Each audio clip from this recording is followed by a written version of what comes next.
সন্তানকে নতুন কাপড় কিনে না দেওয়ার কষ্ট ভাষায় প্রকাশ করা সম্ভব নয়।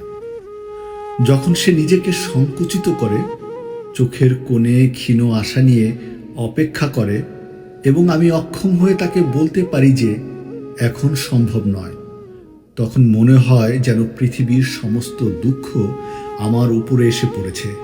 সন্তানের অতি সাধারণ চাওয়া একটি নতুন জামা যখন পূর্ণ করতে পারি না, তখন মনে হয় আমি একজন ব্যর্থ বাবা অথবা মা।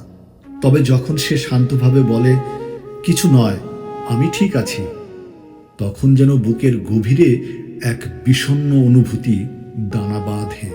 সন্তানের মিষ্টি হাসি, তার অদম্য শক্তি এক অদ্ভুত প্রেরণা যোগায়। কিন্তু সে যন্ত্রণা, যে কষ্ট, তা আমি একা বোঝাতে পারি। যখন সন্তানের জন্য কিছু দিতে না পারার কষ্টটা সারা জীবন এক স্থায়ী ক্ষত হয়ে থাকে।